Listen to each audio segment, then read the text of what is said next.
That coat belongs in a costume bin, not on a soldier, the man in the cream blazer said, loud enough for the whole gallery to hear, and he laughed at his own line before anyone could decide whether to laugh with him.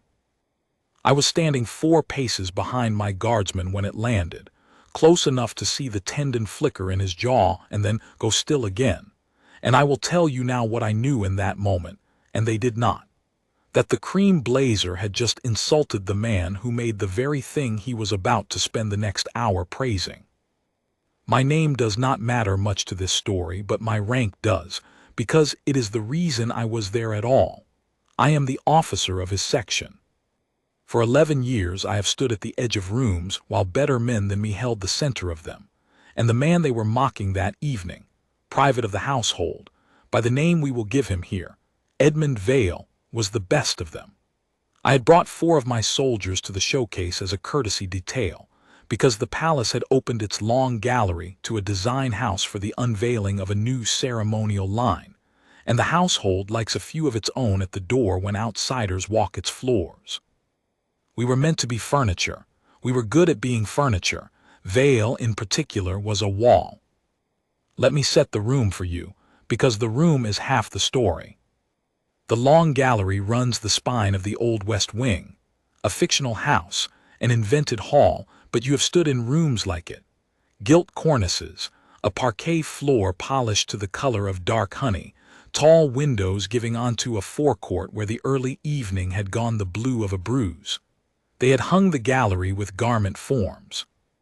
On each form stood a piece of the historic ceremonial wardrobe, the scarlet tunics, the dark winter greatcoats, the plumed full dress of the mounted division, the slim cut of the foot guard's undress order. These were the real articles, brought up from the wardrobe stores, some of them 80 and 90 years old, set out under soft light so the visiting designers could study them before showing their own reimagining of the line. The design house had sent 3. There was the cream blazer, whose name I never bothered to keep, a tall man who moved as though cameras were always somewhere just behind him. There was a woman in architectural black who carried a tablet like a clipboard and an opinion like a weapon. And there was a younger man, all nerves and lanyard, who I suspect had been brought along to carry things and learn how to be cruel. Around them moved a loose crowd pressed with their phones up, a few patrons of the house, 2 attachés from a visiting cultural delegation, and the household's own people watching from the walls. Watching mostly was Vale, who had been posted at the head of the gallery beside the oldest form of all, a scarlet full-dress tunic the color of a struck match, its gold lace on the soft amber of age. It was the cream blazer who started it. He had paused in front of that oldest tunic and pulled a face for the room. "Look at this," he said. "Look at the shoulders. Look at the weight of it. This is what we're supposed to be inspired by. It's a museum's idea of a soldier." He turned to find his audience and found, instead, Vale standing 2 feet away, in a tunic cut from the same scarlet, the living version of the thing on the form. And because a man in front of a crowd cannot resist an easy target, he stepped close to my guardsman and looked him up and down the way you'd appraise a chair you meant to throw out.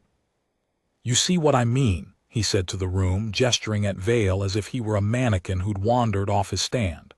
"The cut hasn't moved in 100 years. The collar's a brace.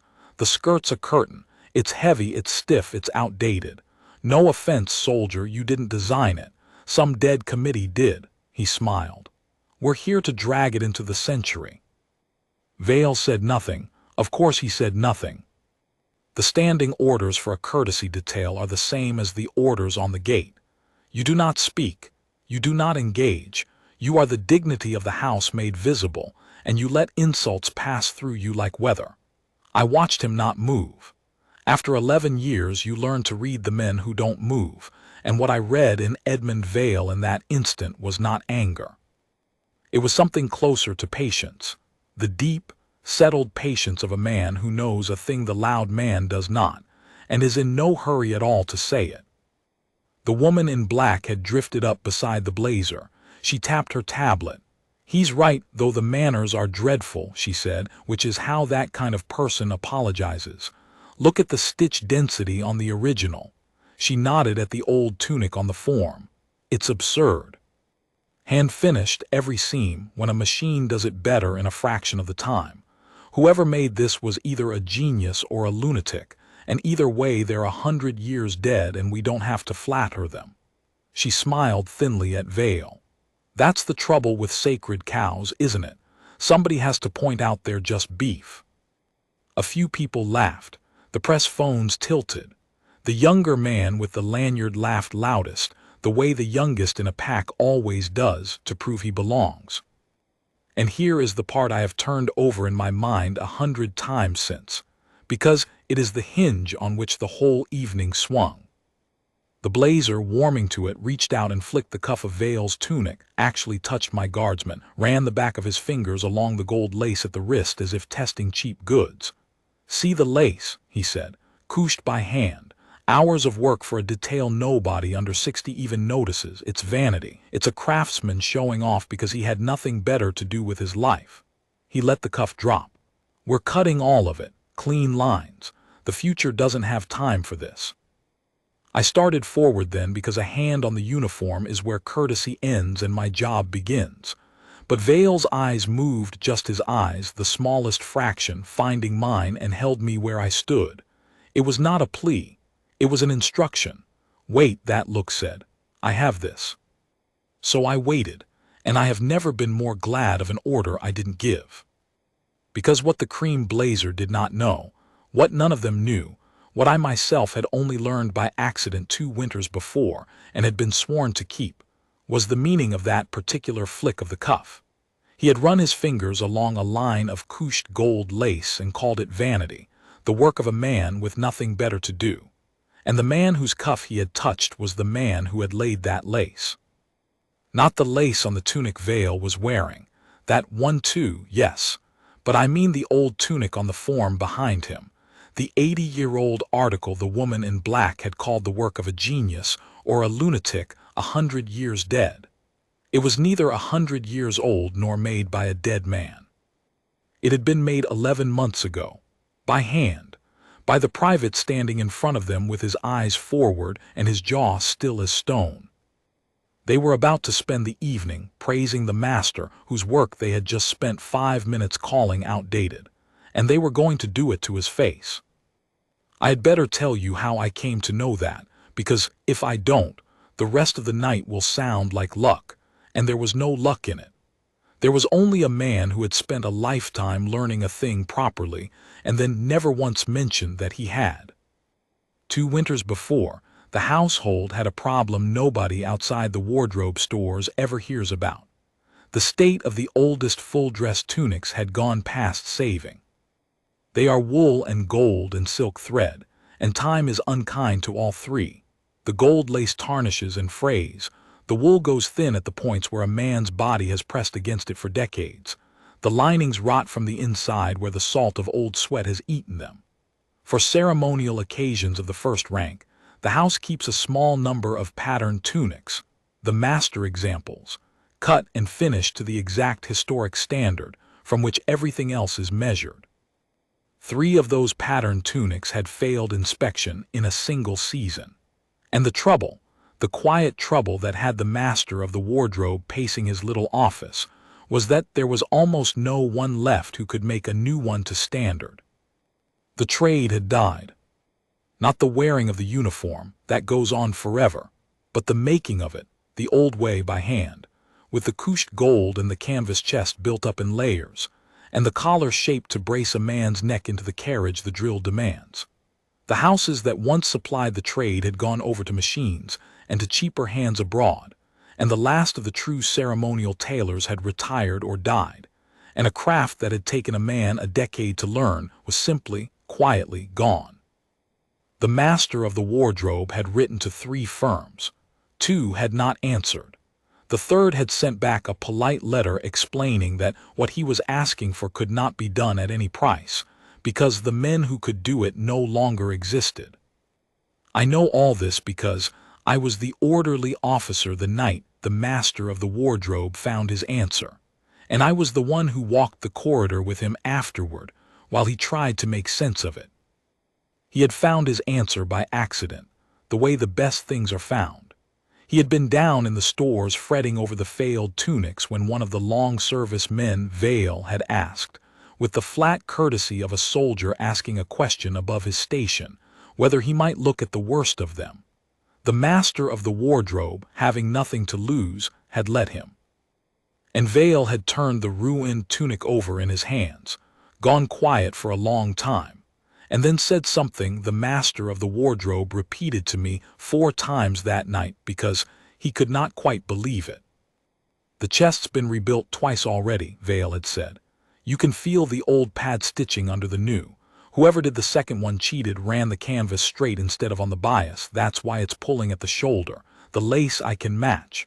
The wool will have to come from the same mill, but they still spin it. My grandfather bought from them."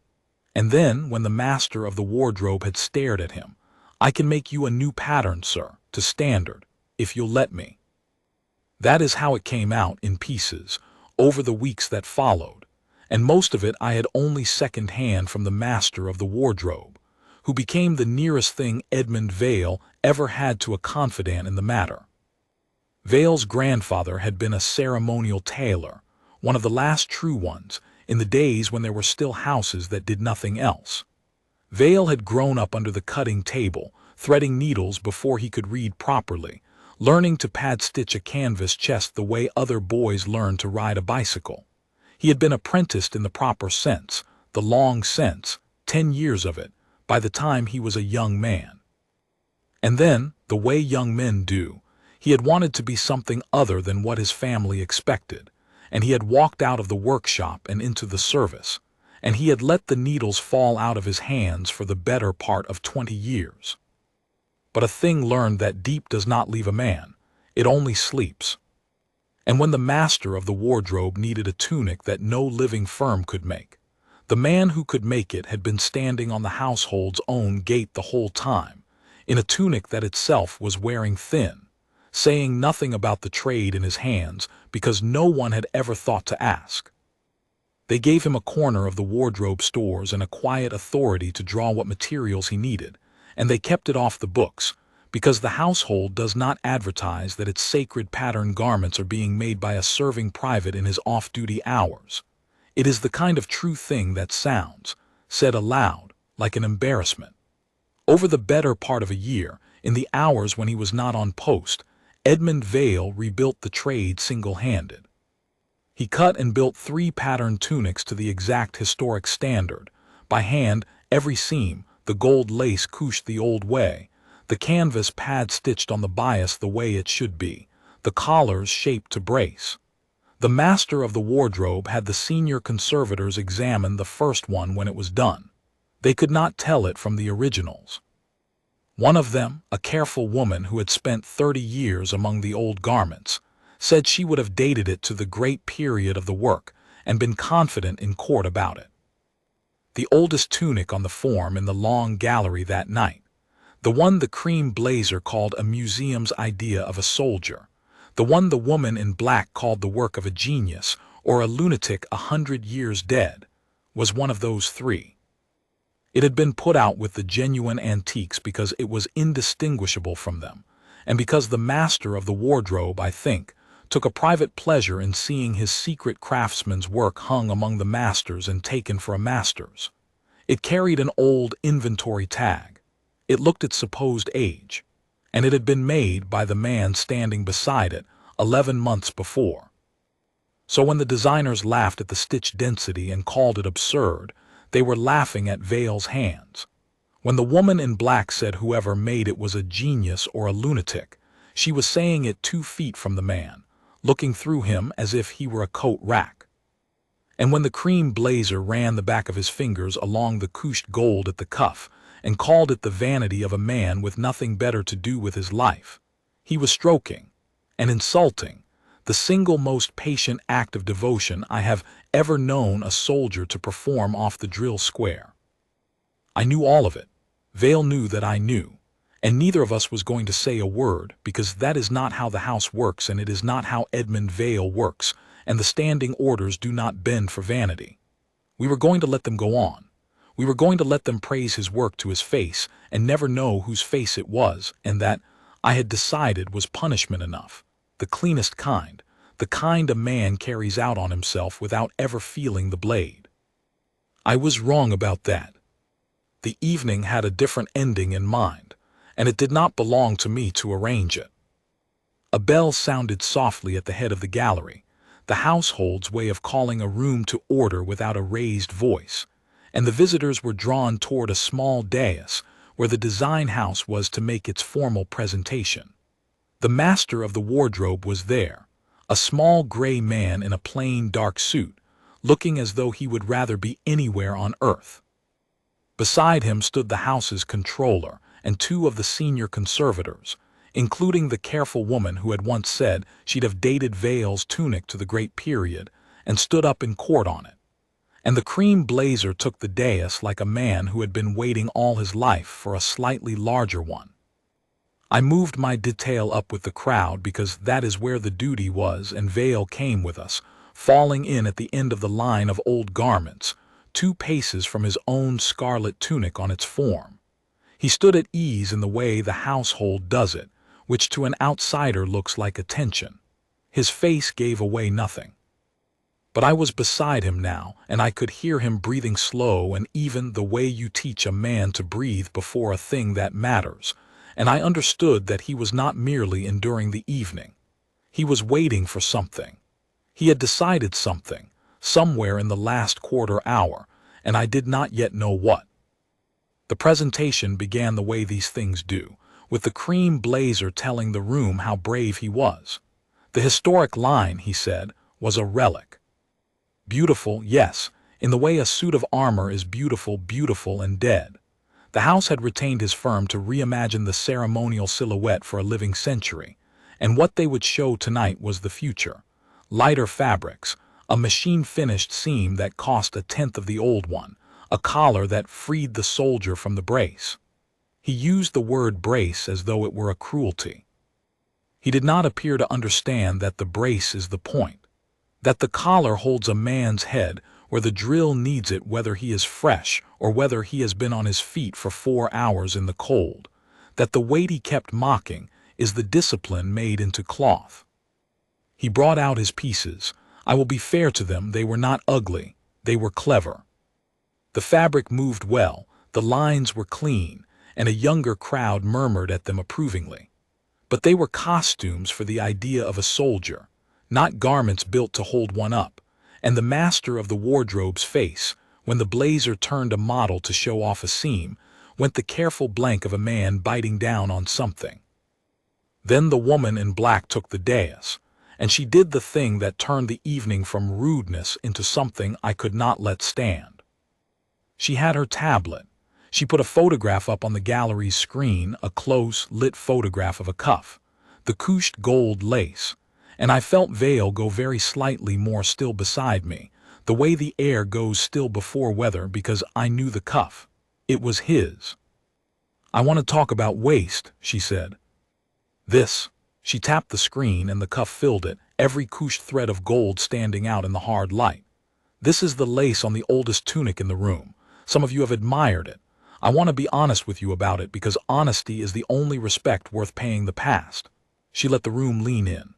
This took a human being somewhere between 40 and 60 hours, by hand, couched, thread by thread, with a technique that takes a decade to learn and that no sane business would pay for today. And for what? So that a man standing very still on a cold morning has gold on his wrist that not one person in 1,000 will ever look at closely enough to value. She turned the tablet off. That is not craftsmanship. That is a kind of madness we have learned to call tradition. We owe it to the men who wear these uniforms. And here she gestured generously at Vale and my line of soldiers, as though we were the beneficiaries of her mercy, to stop asking dead men's standards of living ones. We can do better. We can do kinder. We can do it in an afternoon. The room applauded. Not all of it. The conservators did not, and the master of the wardrobe did not, and I saw the careful woman who had examined Vale's work look down at her own hands as if they hurt her. but enough of the room applauded that the woman in black smiled and the cream blazer beamed, and the young man with the lanyard clapped until his palms must have stung. And Edmund Vale, beside me, took one breath, and then he did something I had never seen him do in 11 years. He stepped out of the line. Not far, 2 paces into the open floor before the dais, and he came to attention there, full attention, the parade article heels together, the scarlet falling exactly as it should, the collar holding his head precisely where 40 hours of somebody's hands had built it to hold it. The room's attention swung to him the way a compass swings to north. A serving guardsman does not break a line at a household function. It does not happen. The cream blazer's smile guttered. The controller half rose. My own hand was already moving, because by every standing order I should have stepped in and folded him back into the wall. I did not. I will answer for that decision to whomever asks, and I have never regretted it. Because the master of the wardrobe, that small gray man who knew exactly whose hands had made the cuff on the screen, caught my eye across the room and gave me, very slightly, the smallest shake of his head. Let him, that headshake said. And then the master of the wardrobe stepped to the front of the dais himself, and into the silence that the broken line had made, he said the thing that turned the whole evening over like a coin.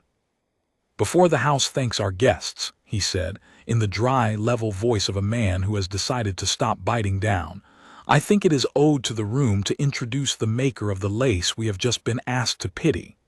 He looked, not at the dais, but at the soldier standing alone on the open floor. "Private Vale. Would you do me the honor?"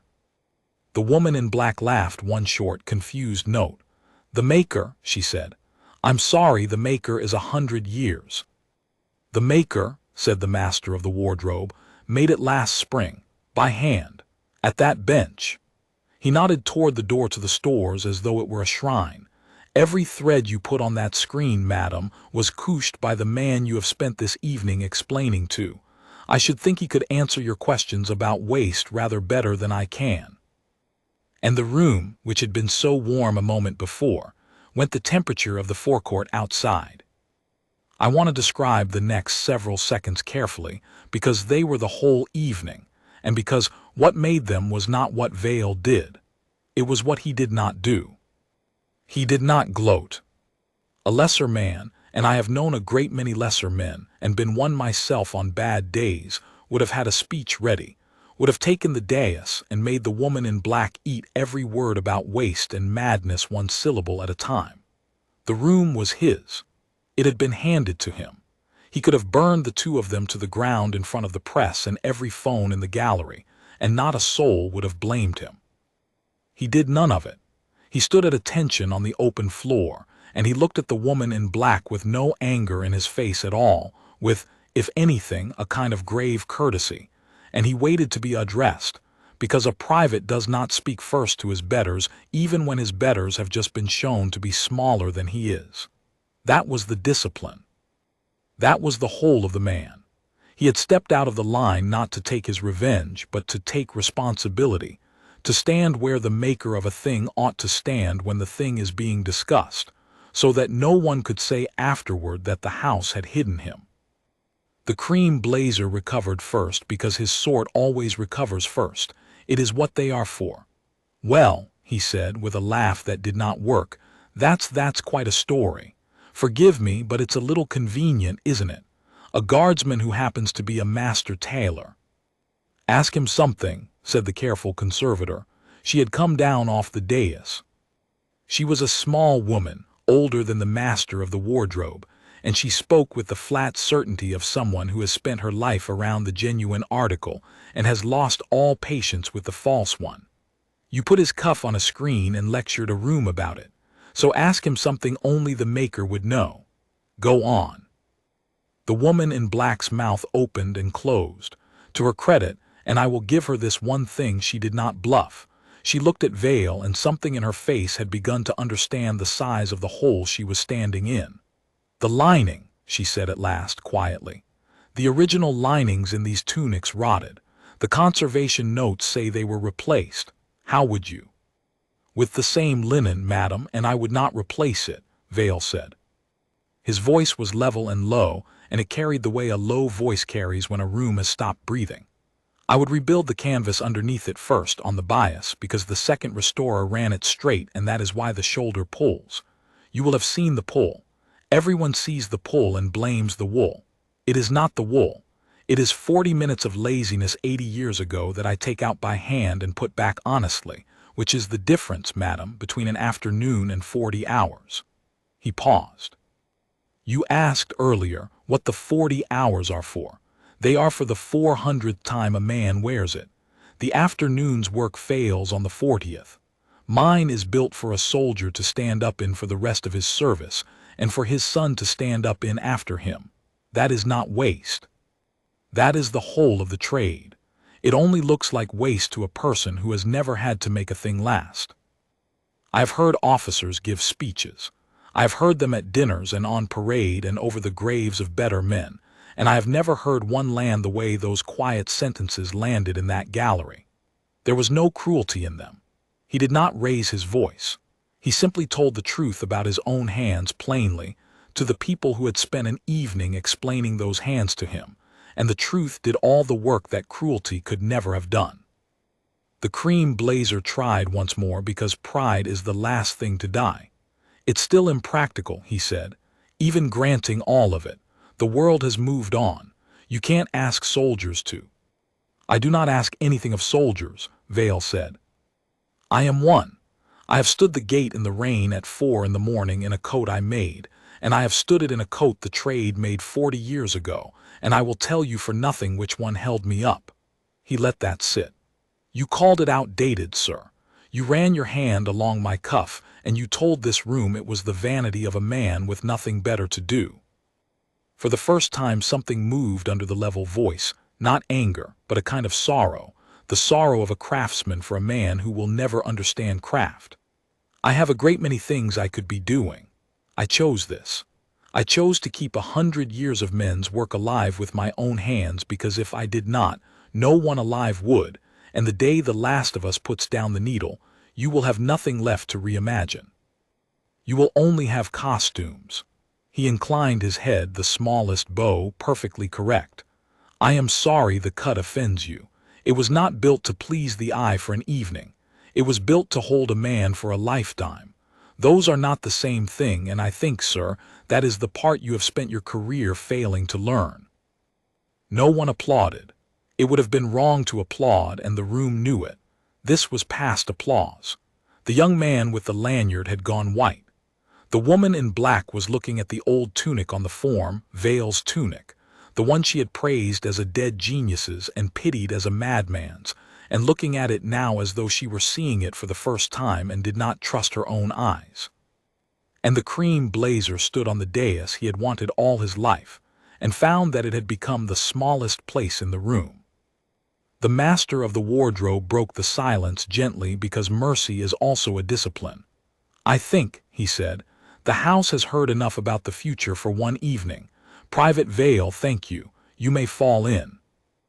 And Edmund Vale came to attention, turned with the snap of 40 years of drill, and walked back into the line of old garments as if he had never left it, taking up his post beside his own scarlet tunic with his eyes forward, and his face still as stone, furniture once more.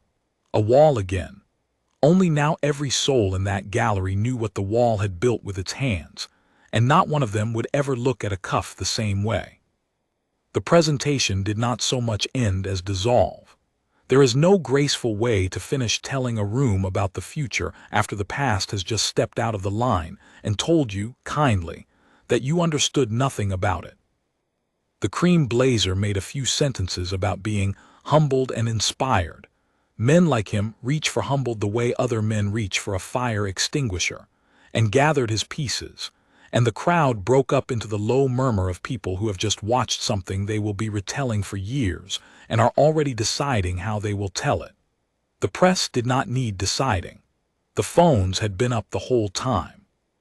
By the end of the week, the clip of a quiet soldier explaining the difference between 40 hours and an afternoon had gone further than anything the design house had ever shown on a runway, and it had gone there without a single raised voice in it, which is the only kind of going far that lasts.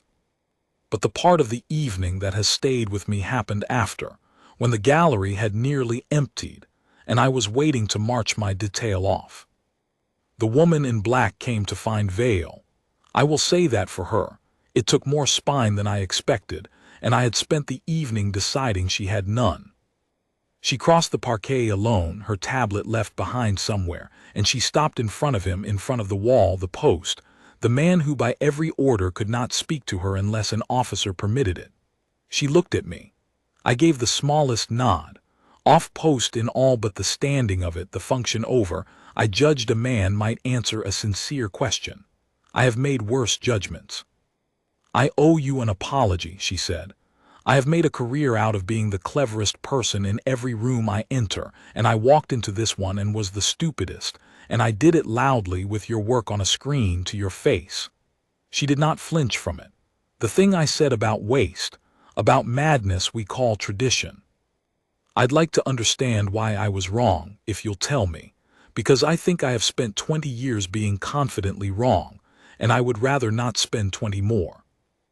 And Edmund Vale, who could have let her stand there, who had earned the right to let her stand there until she withered, looked at her for a moment, and then he reached slowly to the cuff of his own tunic, the one she had photographed, the one she had pitied, and he turned his wrist so the gold lace caught the soft gallery light. "Put your finger here," he said, "under the lace press." She did. I watched her face change. "There's a ridge of stitching you can't see," Vale said. "Under the gold. It does nothing for the eye. No one will ever know it's there. It's there because the lace will outlast the man, and when it frays in 80 years some tailor who isn't born yet is going to have to take it off and lay it again, and that hidden ridge is how he'll know where it sat so he can put it back true. I will never meet him. He will never know my name, but I built the cuff so that a stranger 80 years from now could honor the work without guessing." He let her take her hand back. "That is what you called vanity, madam.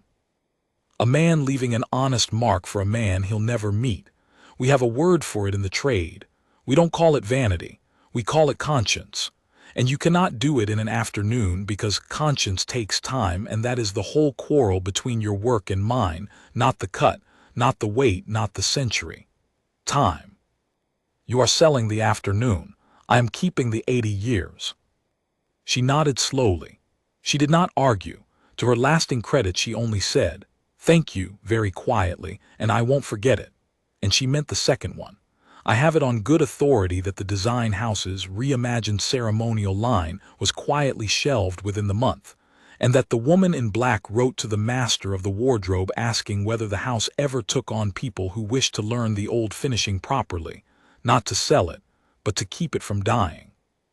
I do not know if anything came of it. I would like to think something did. The cream blazer never came to find Vale. Of course he didn't. But I am told that when a journalist asked him, weeks later, what the most important lesson of the showcase had been, he could not find an answer, and that the silence in that interview was longer and more honest than anything he had said on the dais. Some men are humbled and grow from it. Some are only humbled. The house cannot fix that, and neither can a guardsman, and neither, I have learned, can I. We marched off a little after 9.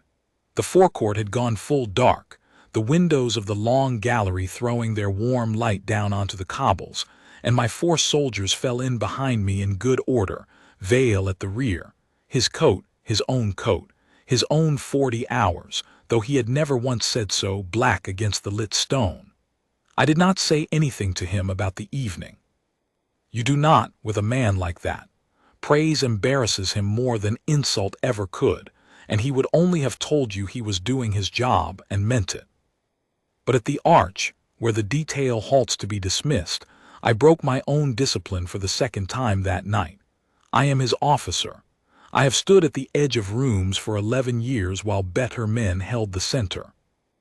And it seemed to me that a man who had spent a year of his own hours keeping 100 years of men's work alive, and had then stood and taken responsibility for it in front of people who mocked him, and had not gloated, and had taught his mocker conscience instead of shame.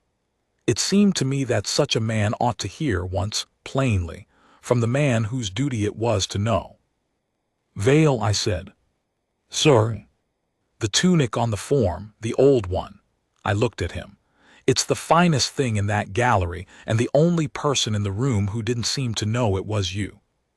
He was quiet a moment. Then the corner of his mouth moved, the nearest he came to a smile, and he said the thing I have carried with me ever since, the thing that I think is the truest sentence I have ever heard a soldier speak about the work he does where no one is watching. "It isn't meant to be the finest thing in the gallery, sir," he said. "It's meant to be the steadiest thing on the gate. Everything else is just where it ends up." Then I dismissed the detail, and Edmund Vale went back to his quarters, and in the morning he stood his post in the rain in a coat he had sewn by hand, saying nothing, asking nothing, the steadiest thing on the gate, and somewhere in the household's dark stores, 3 patterned tunics waited that no living firm could have made, each one carrying a hidden ridge of honest stitching meant for a tailor not yet born, left by a man who would rather keep the 80 years than be praised for the afternoon. The designers had come to drag the past into the century. They left having met a man who carried it there in his own 2 hands every day and had never thought to mention it. That, I have come to believe, is the difference between fashion and honor. One is desperate to be seen, the other only wants to hold.